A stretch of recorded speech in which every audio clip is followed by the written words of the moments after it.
office and the position that you hold in your company sa HRD. I'm owner, sir, of the You are the owner. Thank you very much, Mr. Harvey Rex E. Dalida. No? Thank you for your presence. So, Mr. Dalida, do you concur o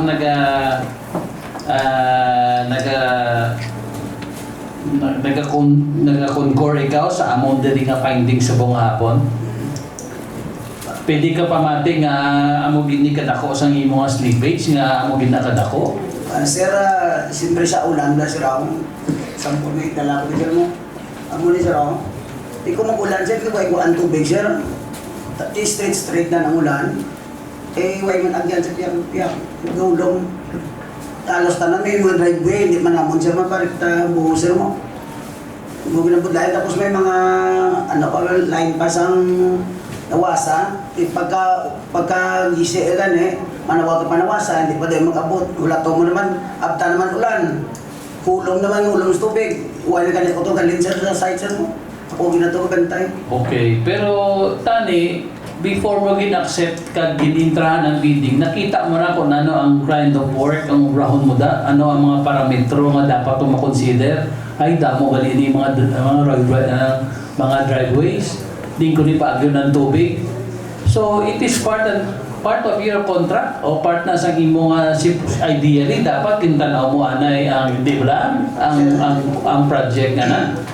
So, Engineer Dig, can you also rectify o kung ano ang iyang ginahambal? Ano ang kung ga-agree ka man sa iyang ginahambal? Well, partly, Your Honors, the reason why the project delay is incurring delays because the scope of the contract is reblocking. And we all know nga kung mag-reblocking gani, ang reblocking balaan, segment lang ang ginampukpok naton kag simentoon. Hindi siya dire-diretso. For the case in the Pavia, of course, insakto inanghambalya, nagapanding ang tubig kung mga nagaulan. Hindi pala, Mr. HRD, in one of my inspection, I instructed your people, butasan natin ang shoulder para makagwa ang tubig.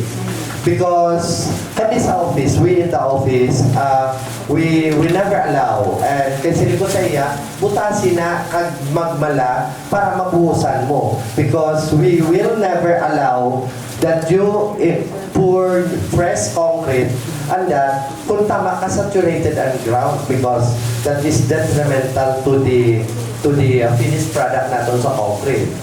Insakto rin na, sir.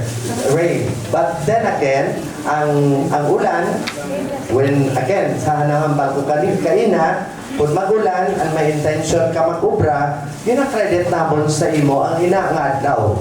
Gaisipay kita. Pagkatapos sa bulan, isipon natin to ang nag-ulan, pero may intention ikaw mag-ubra, kung 5 sa isa ka bulan, naging 12 ina, gina-extend namon, equally man, 12 ka adlaw. So, So, pero again, in your part as the provincial engineer, who prepared the program work and the engineering and design, kasi na scope of work niya, wala nyo man anong kita. Nga ang contractor gali will also suffer this consequence nga ay basi ko ni amuning yung mga driveway ni amuniti wala ninyo sila gina-advise, wala ninyo sila ginahambalan nga muna o wala ninyo makonsider during the preparation of your program work. Well, all of those things are considered. Consider ninyo tingaan na Yes. mo na tako. Oh. Sir, let me cite. We have a provision in our bidding documents that as soon as the contractor had submitted its bid, it is deemed that he has examined the site, gin-consider niya ang tanan-tanan na dapat posible matabo sa iya nga pagprepara sa iya nga bid. Okay, Mr. Dalita, That's the basic. naintindihan mo ba ang kontrata mo di sa amo sa probinsya? Oh, sir. Ano, Engineer Dick? Yes, you're saying something? No. Ano ang imo masabat kung ginambal ni Engineer Andy? Ako yung pindihan man sir. Ang malamang ang isa pa dati sir na mag-ubra sir. Yung mga driveway sir. Da mo kiyalos na may driveway kita yung mga balay mga slakyan ni tanan sir mo. Di tungon-tungon mo lang ng dalan para makagayos na. Tigani, pero again, since nakita mo ang antis mo tani ginbaton o ginintrahan ang bidding, na-consider mo na sa mga ang gin-present man sa aton engineering. Wala kita di ka pangita, wala kita di ka kundi we're trying to just to know kung ano bala ang nanging rason. No? Kag kung ano ang pwede mo unamon in the near future, base sa among mga side, pwede namon ini ma-consider. So, ang makita mo ang lugar galing kantuan mo nga example Gira. Ay, kami talakladon to, kanilang mo tangki di Gira, pero dala mo ya kanyon lang Vamos sir. na karon. May isa pa sir nga wala kami mabalaan nga sa muna. Sa mga tao, sa mga pumuluyo nga terabla sir ako. Kung gabi, siyempre, pwede kami tanong overtime mo para mapadasi nga manubra na mo. Hindi, isa pa na, mga pumuluyo ka mga kid. Pag alas 4, alas 5 na, kareklamo ay perte ka traffic. Hindi na muna wala, hindi naman ang balaan nga muna. Kaya nga, mga kid sila yung kutong gabi mo braka. Braka alas 10 ng gabi, mga kid tao yan. Tao ka namin ganing pulis to. Report sila yan, no? Tao ka namin pulis. Nung tao ka manubra eh. Kundi yung galit ng isa ko tao to. Nag-operate. Eh, yung pubrawan mo gabi, dako ka pang cake. Okay, so kung na mo na anong inyo ano na gusto pa ninyo sige yung nanging Sige, sir eh. Why na mo nang tatanda sir. Pero Ako ni Kurt Minsan, anak mo sa site, why madagaling. Para tayo kumplito kami galing ang paghulag lang din sir, may partay ka traffic. Tapos gambal pang isyadan sila nga. Yung tatay nyo na kay traffic tama. Bisa, di wayagyan tanan mo. Wayagyan. So what can you say about that, Engineer Andy? Anong imo abi kuan? The issue that parte sa mga pumuluyo nga nagareklamo, actually that was also pointed out during the committee hearing dito sa Pavia sa August 5. Matuod din na nga ang some if not most residents along that area are complaining with our contractor. Even mag-break lang kita ka concrete, of course medyo magkahon, they complain nga tama ginakagahon ang brand new amo na pala sir. So kisati sa level namon sa opisina kung kami point blank sa site kagreklamuhan, we just explain to them nga abukid na happy no kung gusto tamang kami inyang dalan sakripisyo lang kita anay makadali samtang nga gina-chuk-chuk nisan aton nga kontraktor makahod gid man may mga nag-aalasik isa nga mga bato unintentionally dira lagi kami kutom sa pagpaathag sa mga pumuluyo nga nagreklamo sa amon kung arak matapuan nga arak kami sa site sir. So, isa sila sa nakita comment, have you gone to the punong barangay or you asked the intercession of the mayor or the officials? Para mapastorya sila and then once and for all kung saan tumayo ng chimpo kagano among ara ang barangay officials para and then ask the intercession sa mga officials, especially by sending also kung mag-traffic pagit, paintindi lang ini mo. So, pero abi mo, ang point natin din, that is why very glaring ang katabo delay aralanda ang project, may tubig, especially subong, very ka-anxiety gidi at tanawon mo yan, hindi gidi appealing. Traffic pa ang tao, sinong ginabuyayaw, sinong sumsuma nila sa istorya kung yung gobyerno naman. Pero eventually ang mga kakulangan ari bot sa implementing nga opisina. O, so Mr. Dalida, anong dugang nga mahambal mo? Mayara kayo doon na isa nagligat sir ng marking kami bla. Ibuyayaw kami doon ka tagpala ito, kinapandama niya kami. Bla, tama niyo da, panahon niyo da. Eh, bla, kanto-kanto mo bla, ibalik ka mo doon ikuanan niyo. Yung patama niya ito, at nung insert ko sa picture sa mga cheesy sa pabiya. Yung bawa na yung ako, reklamo ko na sa mga munisipyo, kaya kinapandama niya tao ko bla. Harap mo ko mismo kayo, kuto galing engineer mo, sir mo. Buhay ko na dito at ugi ko ito sa bulig na yan para mapadasi ka mo bra. General Attorney also, can you say something? Tapos No? na. Oh, yeah. Mr. Chair, ini HRD Builders, ngalan niya sini Harvey Rex Dalida, is that right? Harvey sir. Harvey. What is your profession? Hindi siya tirong sir. You are not an engineer? Hindi sir. Hindi ko engineer. You are not an engineer, okay. During the construction, were you present? Are you sure na wala mo inigin pa sabkon? Wala ako ni sir. Ikaw, Gid? Kung damoy ko pito ya. Ti nga wala ka na, kaya kunin mo ng trabaho, hindi kinakantuan mo? Ato lawara ko sir, kuhay ko dagalin ka na eh. Okay. Negosyo ko pa, bayaan mo na, dala mo nagtuktokan na. Now, the Pero hindi contract, ulan mo. the budget is 19 million. Your contract amount is 14 million. Did you consider that? You lowered it to 5 million. Hindi mangkukuro sir, pero di ka kayo mangkukartila mo equipment. So, Ako na tanan ako man truck gapot sa balas ng bato. Okay. Damo ko ng truck yan. You mentioned a while ago that what prevented you to finish the construction until July 19 is because of the heavy rain. I have observed, Mr. Chair, that from April to June, wala ba ulan? Pilo Wala pa na. ulan? Grabe ulan sa Bagyo to. Wala pa ulan from April to June. It only started Kasi wala ulan. during June to July. June, July. If indeed nag-ulan sa June o the later part. So you have time to work from April, May, and June because the contract duration is July 24 kasi ano nag-ulan ng bagyo recent mo lang rin during the months of July, Mr. Chair.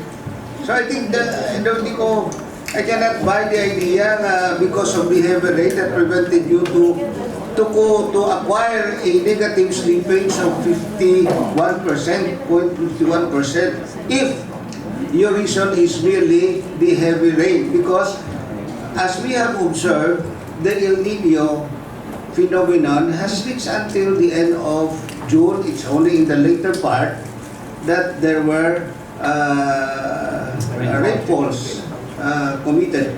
But if you follow the timeline, by June, you should have at least 70% accomplishment already because it is the contract duration is July 24. Diba? July 26.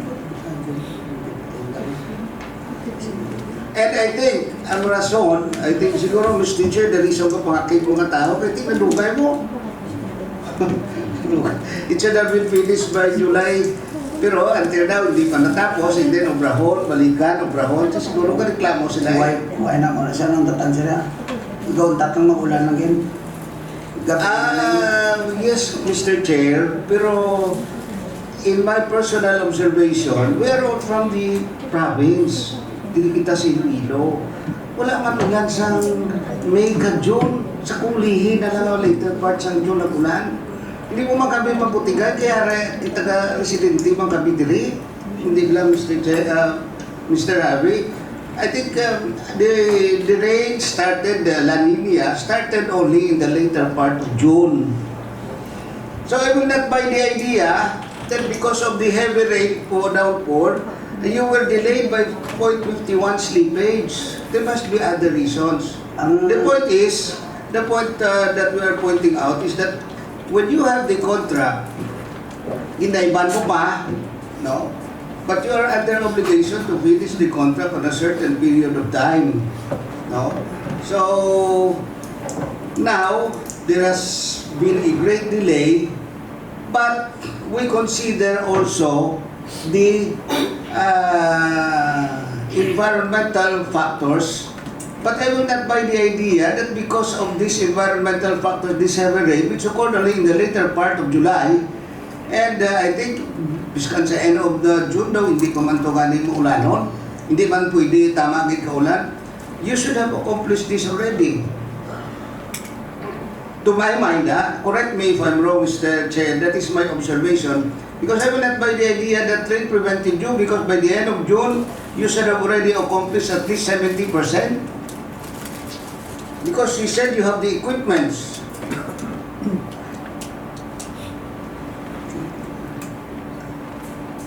Oh, can you answer that? So, Mr. Chair, siguro isa pa that is one of the main factor ang chimpo. Ikaduha, siling mo ang madamo nga driveway. Driveway, ang traffic pagid.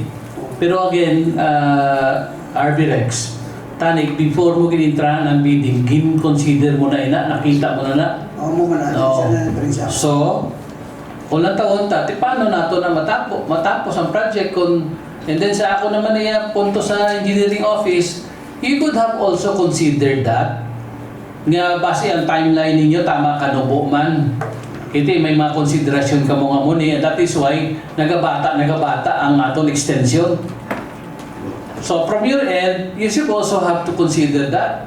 When you make your program of work, the scope of work that you will do to the project, you must also consider not only the weather, but also the corresponding environmental concerns or aspect of the project like traffic, akig ang mga tao. Pero dapat na gani yan, di ba may social preparation kita? Pabalo ng mga barangay, pabalo ng pumuluyo, nga may ma-ubraw nini ang dalan gani. So, at fault, gyapon, ako may nakita ako, both sides. Kung di man fault, may kakulangan o may mga shortcoming ka. So, result ni naton dapat. Point of order, Mr. Chair, he has not yet answered my question. Sabta na Mr. Dalida ko ang... Because I think I will not buy the idea that because of the heavy rain, the slippage is 0.51 because by the end of June, tani 70% na ilang accomplishment. Kung may problema, man, it's very easy to connect with the engineering office department, pwede man na sila dira, and then connect with the barangay captain. Because the barangay captain will help you. I'm sure of that kung gina-empower nyo sila kag nag-konsiho ka mo sa ina. Ang problema kay basi wala mga kamuga kadto dito. Wala mga kamuga konsiho sa kapitan o kung sa mga officials dira, and you do the work on your own. So that will be your problem. Kaya ang mga kaingod, mga akin, especially of the long delay. Ubrahon nyo, subungan law Lunes, nasunod si Mana, balikan nyo, ang gahon, araman na nagyapon. Kung di ba reklamo hindi ang pumuluyo, kay utra-utra ang ubra ninyo. That is just my observation. And because Mr. Chair, I will not buy the idea that heavy rain prevented him for the accomplishment. But anyway, we are just trying to bring this idea to you because we want that you accomplish the project. Otherwise, later on, these contractors na may mga slippages, because I am the chairman of the Oversight Committee, I will pass a resolution suspending you from joining. We do not like because I'm also a contractor in the security service. I do not like the idea na dahiban ninyo ang kontrata. Kag tapos ka mo masupre magyapon, kay kapay indis ka mo, ang iba nga ni ginatagaan lang 5%. Baklon lang kontrata, kag sabkot sa iba nga mga tinahaw nyo dyan, makuha lang ka mo 5%. That is not bad, that is not good. So that is what is happening now.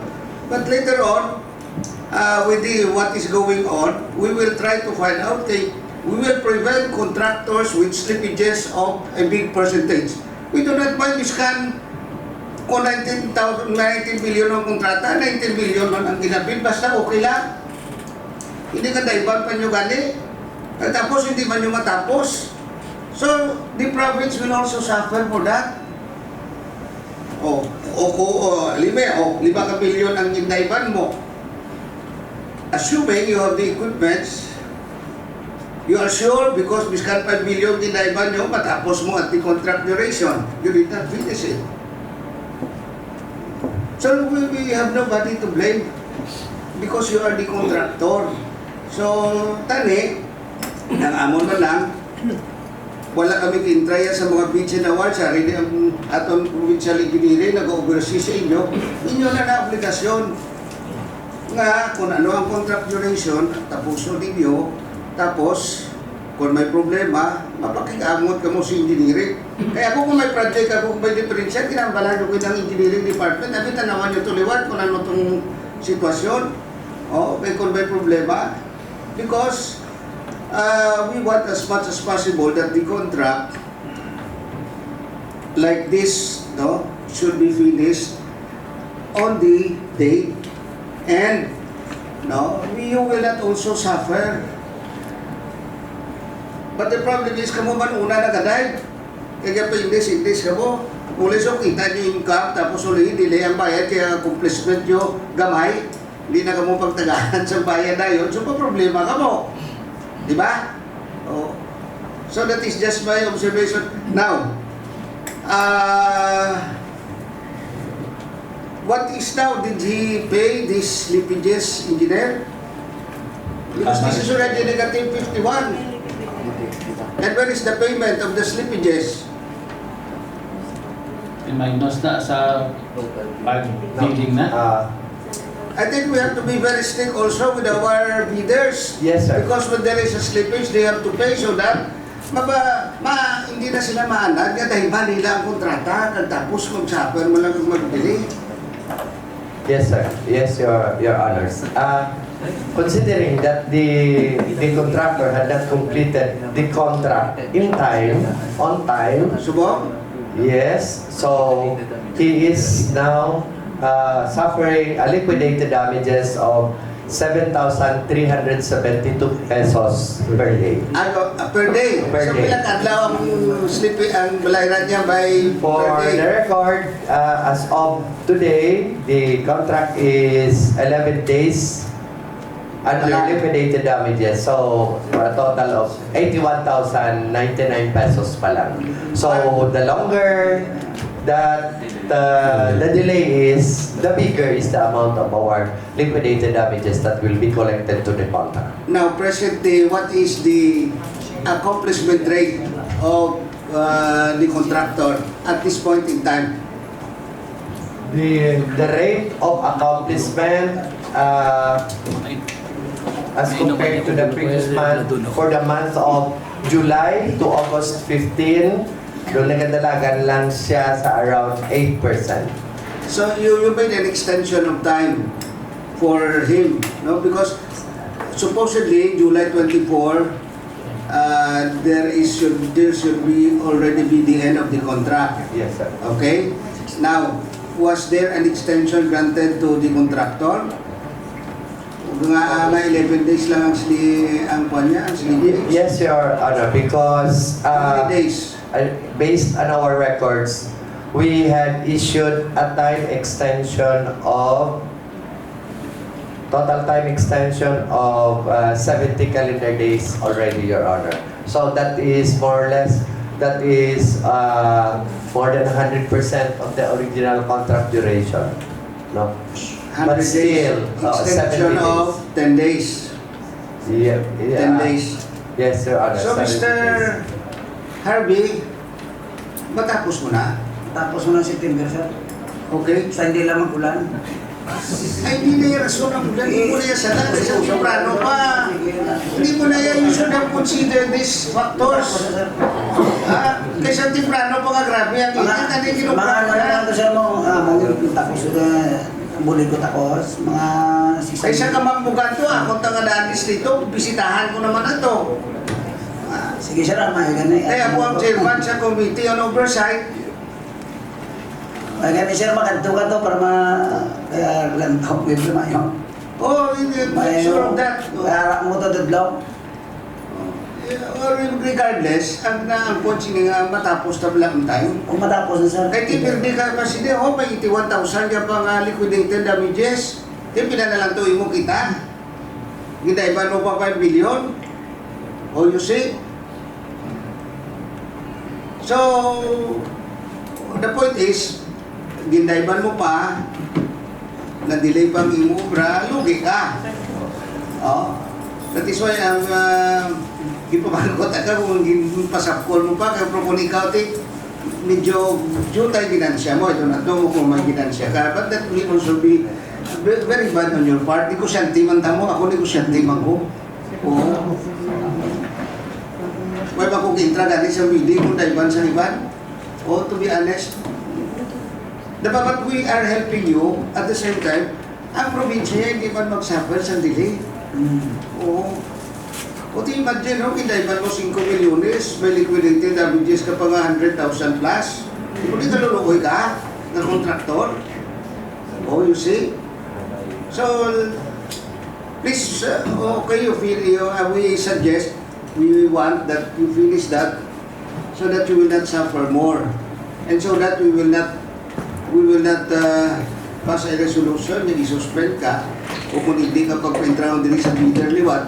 E malam mo kung kami yan, kung ako yan, hindi ko yan gusto madaiban yung kontrata. Hindi ka mo magpaindis-indis kung ano lang na ang manami, para na manami ang ukran ninyo. Because the workmanship will suffer, kung daiban ninyo, especially kung may mga contingencies na nagkakalatabo sa inyo sa ulan. O, ang ulan, nag-suffer ka, na-delay mo, gindaiban mo pa, lugi ka. Oh, you see?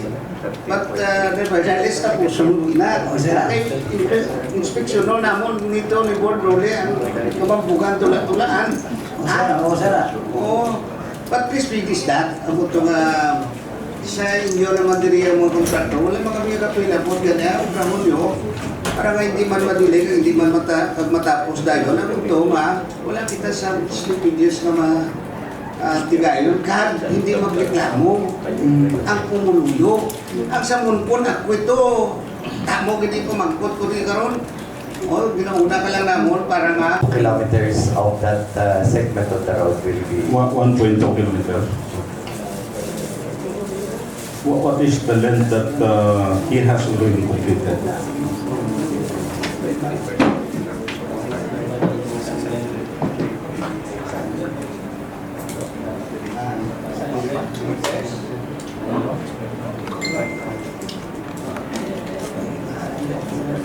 around 560 560 meters meters.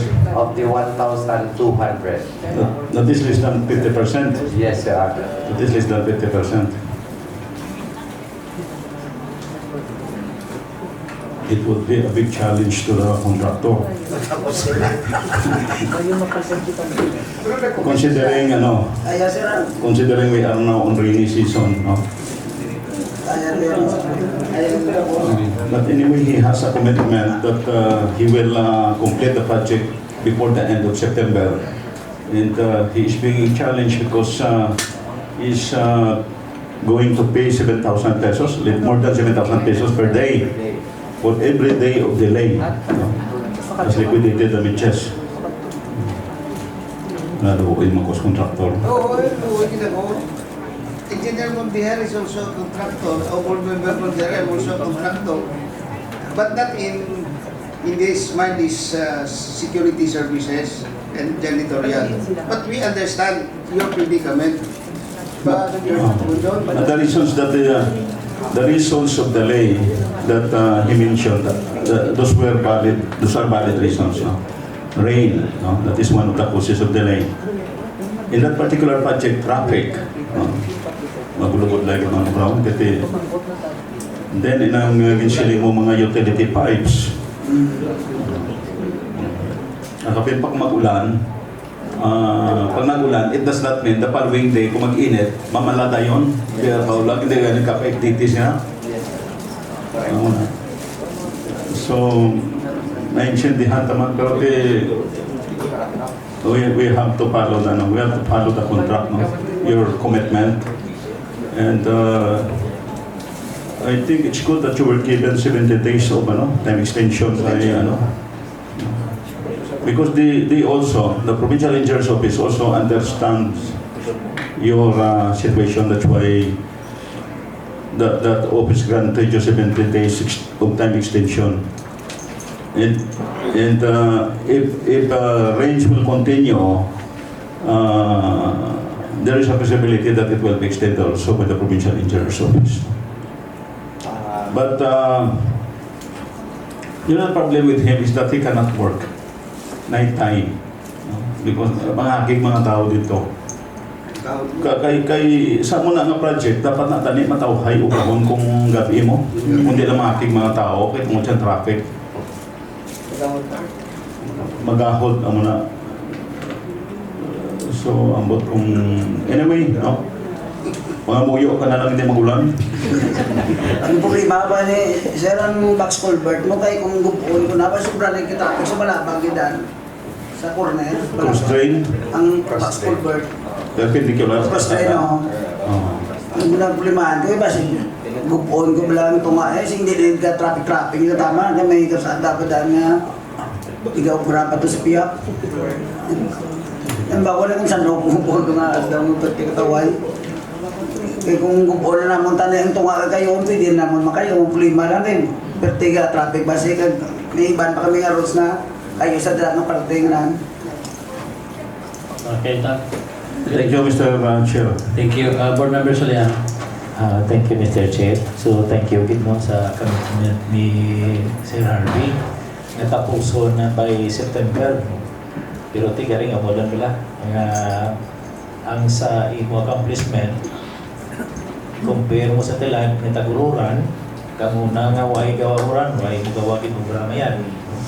Iti, punta na taga Santa Barbara, no? Gaagi ko dyan sa imong area, mag-isa magyan ko, hindi nag-obra. No, kasi may complaint nga daan ka muna, kag sa ano man, based man sa report coming from the mga SB member sa Papia, na kung isang tao, motor, bisan magsaka ng tubig sa pwede why ng gihaan, ginamano-mano ang pagsaka sa kalsada, so why motor. So, amo na no, so that kung obligado naman ang responsibilidad mo, pagalingan mo na mag-deploy ka additional equipment. Like as mentioned by Engineer Andy, so gani kulang ang imong ma-mix klada kung Magduga mo sir. yes, at least madugang ka. Di nakadugang no. At least na-comply mo rin. Dugan na nakadugang. Pero tiyan mo na pala kung paano mo dan matapos by this September. Pwede sige ang dugang kami mo nga bigyan din damages na kabaraylan. Pero ito kung ano mo dan ang mo na ang balik order pangamaliw ka lang din kaya mo na kaya mo na intermediate justification mo. Ito chimpo kita gururan ang pagwaswas mo ba? Okay. Thank you, Mr. Thank you. So this is just for me, no? We'll also be asking in the engineering to intervene now. Kadto ka mo sa punong barangay, kadto ka mo make a consultation kag assist hire ko mo assistance because sila na dako na mabulig nila. Buligan na ninyo ni si Mr. Dalida because again, this is also a reflection on your side as the implementer. So again, we'd like to thank you, Mr. Dalida, sa iyong commitment. Pero palihog lang, siguro mo na kayo, again, 7,000 pesos a day, more or less. So, pila na, isa ka bulan mo, 2.3 million. Tapos sa gida. Dahil niya pa? Mr. Chair, as a matter of recommendation kay Mr. Dalida, kasi kung pwede ka make representation sa sa local government unit ng Pabia, kayo kan arrange the work schedule kang imo nga tao. Kasi kung isadan, after 7 o'clock, hindi naman rin yung traffic mo. So, bisa mag-ubra ka ganyan siguro up to 10 o'clock, kasi i-allow man ka kang local government unit. Pwede kung mag-ubra ka dyan sa mga aga, kag hapon nga dan, peak hours, grabe ganyan ang traffic. So, pero after that, mga after 7 o'clock, I notice hindi na diyan gawa traffic. Kagod may... make proper representation for the local government. So, it is part of the recommendation of the Tri-Committee Engineer Andig, you extend effort, no, to ask the assistance. Even sa mga pulis naton kung gabi, kung mag-ubra sila, no, ayun naton nga maka-assist during the, sa traffic, no, para again matapos yung project naton nga eyesore, no. Thank you.